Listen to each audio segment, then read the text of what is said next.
Bien, bienvenue à cette autre vidéo. C'est toujours Michel, votre coach en recherche d'emploi.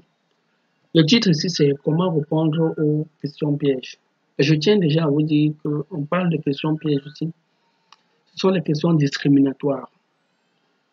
Ce sont les questions qui peuvent faire basculer tout dans votre carrière. Pardon.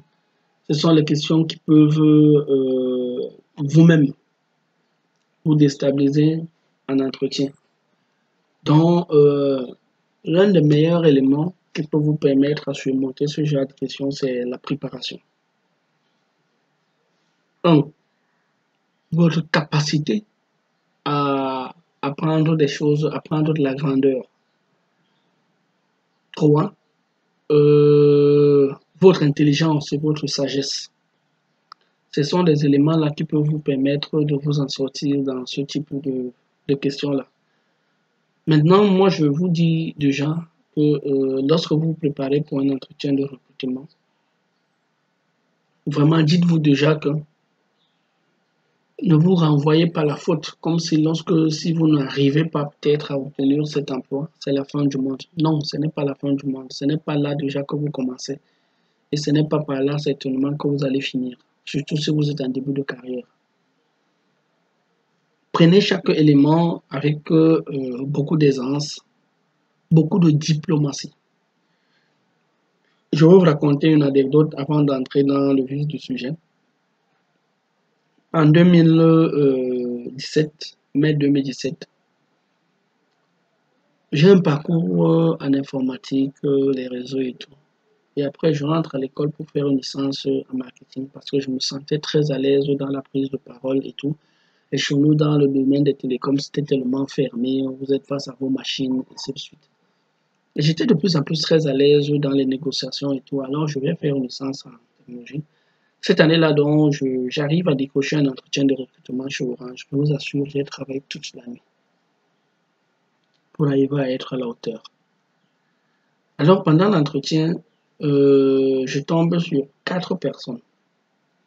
C'était à la grande salle de C'était à la grande salle de la direction générale d'Orange à Aqua, pour ceux qui connaissent, pour ceux qui sont du Cameroun. Désolé, parce qu'il y a d'autres qui suivent cette formation, qui vont suivre cette formation, ceux qui sont à l'étranger et tout. C'était quand même à la direction générale d'Orange Cameroun. Alors j'arrive, il y a un rapporteur. Voilà, je ne savais même pas que c'est le boss même des boss, une jeune qui venait de la France.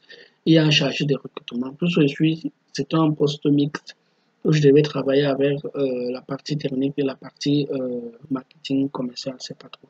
Voilà, mais c'était ça. Donc il y avait un responsable marketing, un responsable technique et tout.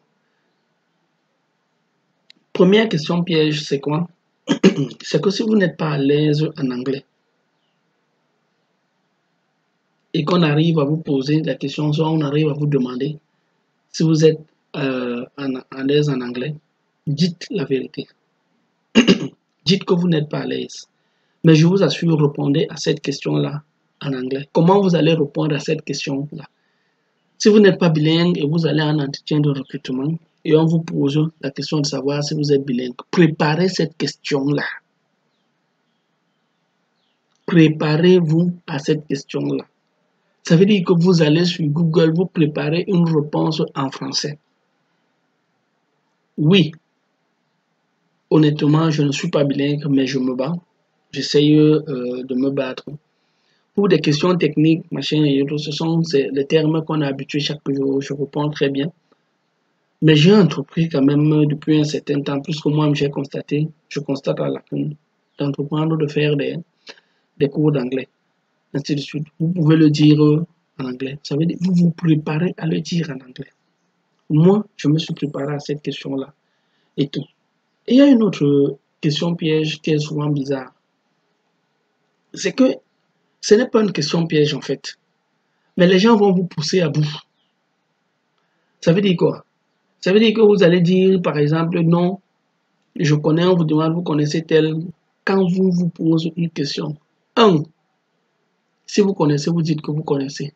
2, vous citez l'exemple, la circonstance et les résultats. Faites très très attention. Ne soyez pas novice. Si vous ne le faites pas, les autres sont en train de le faire derrière vous. ou alors quand vous ne serez pas là. Je prends un exemple simple. Vous avez déjà eu à travailler comme responsable marketing digital, oui. Qu'est-ce que vous avez apporté? Oui, en effet, j'ai trouvé la plateforme, c'était une plateforme jeune. Ils arrivaient à faire 10 commandes par jour avec des stratégies, par exemple, que j'ai eu à porter. Par exemple, tel, par exemple, tel, par exemple, tel. Nous sommes passés, par exemple, de 50, de 10 commandes à 50 commandes. Si vous êtes technicien informaticien, j'ai trouvé la plateforme, par exemple, qui avait des bugs sur tel, sur tel, sur tel, sur tel. J'ai appliqué telle technologie pour arriver à résoudre tel problème, ainsi, ainsi. Si vous êtes comptable, pardon, j'ai permis à l'entreprise d'économiser tel nombre, par exemple, d'argent sur, par exemple, euh, euh, euh, euh, euh, euh, la fiscalité et tout. Parce qu'on sait que dans les entreprises, c'est l'optimisation fiscale et tout. J'ai besoin que vous vous préparez sur toutes les questions pièges possibles. C'est pourquoi j'ai mis ce document pour vous. Il y a question piège pour les femmes, c'est aussi la maternité. Si on vous pose, déjà même que ce sont des questions qui avaient été bannies, par exemple dans les recherches d'emploi. Si on vous dit, est-ce que vous envisagez faire un enfant? Prenez-le, en fait c'est une insulte, mais prenez-le avec zen. Et bien évidemment que je suis une femme. Je suis amené, peut-être pas pour l'instant parce que je n'ai pas encore fondé une famille ou alors je n'ai pas encore un conjoint pour qui je suis machin. Mais je suis amené à faire, à fonder une femme par ricochet et avoir des enfants. Quel bonheur! J'espère que vous partagez. S'il y a des femmes parmi vous, j'espère que vous le partagez ou alors vous avez déjà eu la chance à le partager. Moi, peut-être pas encore. Alors, si vous avez un enfant, je l'ai fait une fois ou alors deux fois. J'en compte encore faire peut-être pour un avenir proche. Prenez-le avec diplomatie et incitez des personnes à vous suivre dans cet élan.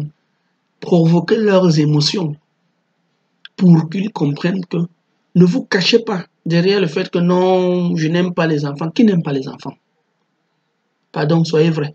Si vous le dites, ils savent que vous mentez. Si vous êtes une femme, dites-le. Ce sont les questions discriminatoires. Ça a même été interdit.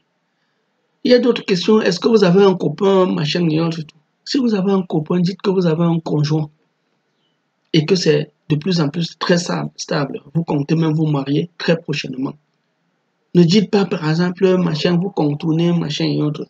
Si cela a une interférence peut-être avec votre travail, peut-être le travail de nuit, machin et autres, vous dites que vous êtes assez intelligent si vous avez accepté de répondre à cette offre d'emploi. Ça veut dire que vous êtes assez intelligent ou alors vous avez la maturité d'esprit qu'il faut. Par exemple, pour surmonter cela, votre conjoint comprend.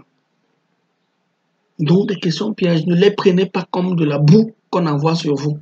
Prenez-les avec diplomatie. Mais surtout, préparez-vous. Préparez-vous. On ne va pas lister toute la liste de questions pièges possibles. Mais c'est pourquoi je vous dis, c'est toujours de la préparation. Tout est dans l'offre de recrutement. Quand vous voyez l'offre de recrutement, s'il y a une exigence là, sachez qu'une question piège va venir dessus. Préparez-vous avec beaucoup d'intelligence pour voir. Mais je vous ai dit, la question piège, c'est ce que vous l'avez négligé. Donc, ne négligez aucune compétence, aucun comportement sur votre offre de recrutement. Tout est dans l'offre de recrutement. Si vous négligez, c'est là où la question va venir. Et préparez-vous en avance. Je vous dis. Donc, les questions pièges, ce ne sont pas les questions, ce sont les... Mais ne vous fâchez pas. Il y a une autre question, c'est quoi? C'est que les gens ont, comme je vous dis, je ne sais pas si en l'expliquant là tout à l'heure, je l'ai expliqué, mais peut-être j'ai sauté. Vous allez constater les gens qui veulent vous pousser à bout. Non. Dites-leur que vous connaissez beaucoup de choses, mais vous n'avez pas la maîtrise totale de tous les éléments. Vous êtes prêt à apprendre auprès de ceux-là et de vos collaborateurs. Il y a certains, si vous arrivez à faire, peut-être vous faites vos CV, machin, vous dites que non, si par exemple, c'est pas vous, parce qu'il y a d'autres, bien qu'on a montré les applications pour faire les CV, ils auront toujours besoin d'aller perdre de l'argent sur les graphistes pour les CV. Si c'est pas vous qui avez fait, dites que c'est pas vous. Vous vous êtes attaché à un service, par exemple, d'un graphiste sous votre diligence qui a eu à faire un bon travail. Et c'est comme ça que vous travaillez avec vos collaborateurs. Si vous trouvez que vous ne pouvez pas faire quelque chose, vous demandez de l'aide, ainsi de suite. Ça vous permet de montrer une certaine compétence. Merci et bonne chance à chacun de vous. Retrouvons-nous dans le groupe, par exemple, pour ceux qui ont d'autres questions, je vais répondre.